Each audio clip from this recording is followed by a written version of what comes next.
Rome was founded on a murder. Though there is ample reason to doubt the veracity of its founding myth, the Romans themselves believed that the origin of their city was inseparable from a horrific crime, the slaying of Remus by his twin Romulus, when a disagreement between the brothers on the ideal location for their new city spilled over into violence. This was held to be the first instance of violent solutions being sought out when normal political channels proved unable to resolve tensions in the Roman body politic. That the impulse to fratricide existed before Rome was even a city, much less an empire, hinted at what was to come. Rome never outgrew its predilection for solving internal political disputes through bloodshed, an addiction that would fatally weaken the empire as the stakes rose steadily higher over the millennium to come. That Rome itself began under such otherwise inauspicious circumstances may have provided some solace to Marcus Cassianus Lacianus Postumus, governor of Lower Germany, after his violent rise to power in 260 hinged on the murder of a young prince amid the disintegration of central authority under Gallienus, and the wider fracturing of the Roman world. His so-called Gallic Empire emerged in the West in 260 during the chaotic aftermath of Emperor Valerian's capture by the Persians, a humiliation for Rome and the ruling dynasty that shook the Mediterranean world to its core. However, the immediate catalyst for the rebellion was not ideology or nationalism, but the same greed and ambition that had fomented so much conflict in this tumultuous century. The origins of Postumus's new empire lay in a dispute over the division of war booty, recovered after the successful repulsion of a Germanic raiding force spilled over into outright rebellion. Silvanus, acting as governor and advisor to the local Caesar, Gallienus's son Solanus, demanded that the spoils be surrendered to the imperial treasury, either so that it could be used to strengthen the existing dynasty, or redistributed back to the Roman citizens it had actually been stolen from. Postumus instead decided to buy a crown by promising to divvy up the wealth among his own soldiers, thereby securing their loyalty and kickstarting a rebellion. Acclaimed emperor by his troops, he besieged and captured Cologne, where Solanus and Silvanus were killed. What began as a military usurpation along the Rhine rapidly acquired broader provincial support, as Gaul, and then later Britain, and Spain recognized in Postumus the kind of immediately present imperial authority that the western provinces desperately required amid persistent Germanic incursions, in the absence of protection from an overburdened central government.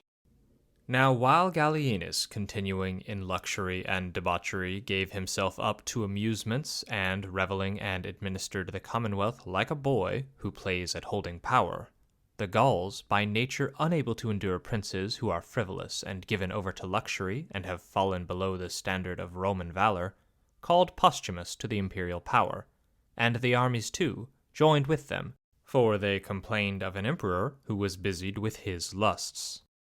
Thereupon Gallienus himself led his army against him, and when he began to besiege the city in which Postumus was, the Gauls defended it bravely, and Gallienus, as he went around the walls, was struck by an arrow.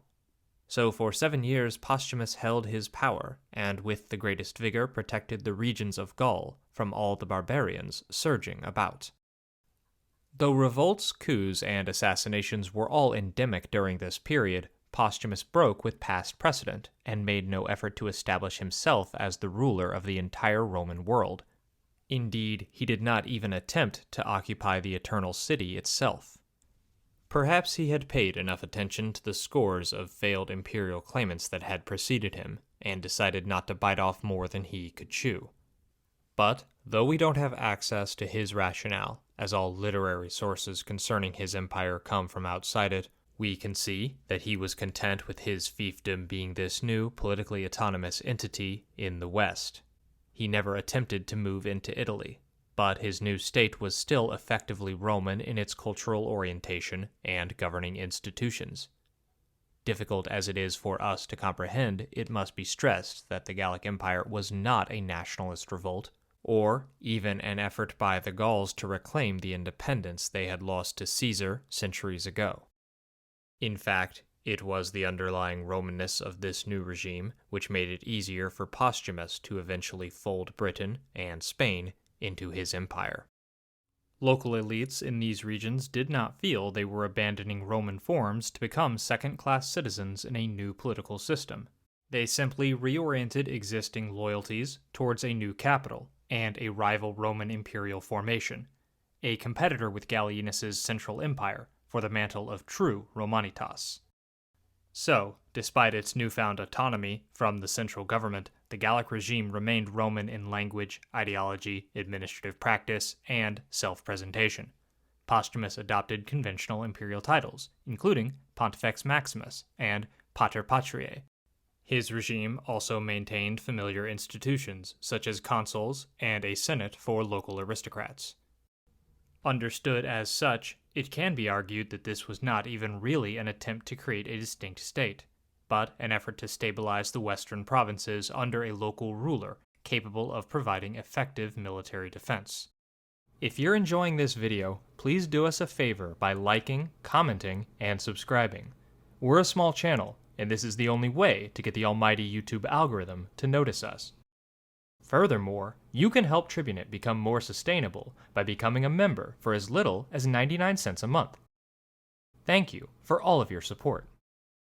Postumus's decision not to march on Rome or attempt to overthrow Gallienus is perhaps the single most significant factor in securing the relative longevity of his empire. Had he done more than defend his territory against Gallienus's invasions and tested his strength in a confrontation with the Central Empire on their terms, then he risked fatally weakening his ability to secure the Gallic provinces that made up his power base from Germanic incursions.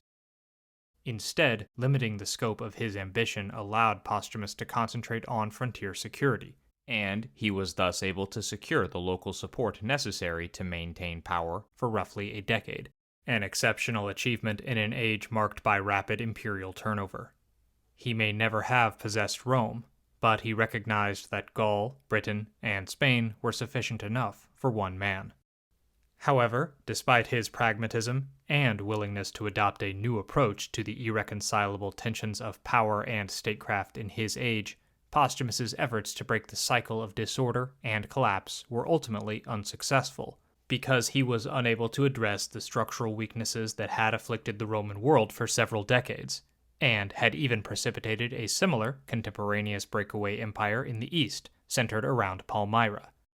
Postumus's gambit was based on the hope that his smaller and more cohesive empire would prove resistant to destabilizing tribal incursions, and though largely successful in this respect, he was unable to alter the avarice or entitlement of the typical Roman soldier that had driven so much turmoil. These contradictions came to a head in 269, when Postumus was killed by his own soldiers at Mainz after refusing to permit the sack of a friendly city, which had been occupied by a would-be usurper who had emerged from within his sphere of influence. He was killed in a mutiny of the army, because he would not deliver up Mogontiacum, which had rebelled against him, to be plundered by the soldiers, at the time when Lucius Aelianus was endeavoring to effect a change of government. The circumstances of his undoing were thus remarkably similar to those that had initially brought him to power. As emperor for 9 years, he had kept the balance between perpetually mutinous troops hungry for gold and glory, local elites desiring greater security, and a tax base that he prudently exploited, but never left destitute.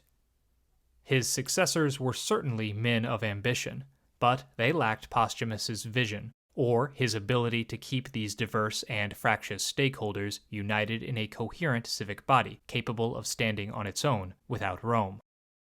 After him, Marius, a contemptible mechanic, assumed the purple, and was killed 2 days after. Victorinus then took on himself the government of Gaul, a man of great energy, but, as he was abandoned to excessive licentiousness and corrupted other men's wives, he was assassinated at Agrippina in the 2nd year of his reign, one of his secretaries having contrived a plot against him. To him succeeded Tetricus, a senator who, when he was governing Aquitania with the title of prefect, was chosen emperor in his absence, and assumed the purple at Bordeaux. he had to endure many insurrections among the soldiery. Tetricus would be the final Gallic emperor, as the might of the Central Empire under Aurelian finally proved too much for the breakaway provinces. In 274, Aurelian advanced into Gaul, confronting Tetricus at the Battle of Chalons. Though the circumstances of his surrender are murky, the battle marked the formal collapse of the Gallic Empire and its full reintegration into the central imperial administration of a now fully unified empire. The initial conquest of Gaul by Caesar had been marked by savage brutality towards those that had opposed Rome, with Caesar displaying a bloodthirsty disregard for human life that rises to the modern definition of genocide. This stood in stark contrast to his lenient treatment of Roman foes in the later civil war with Pompey and his Optimate allies. It seems that Caesar felt his conduct towards his fellow Romans must rise to a higher standard than the Gauls.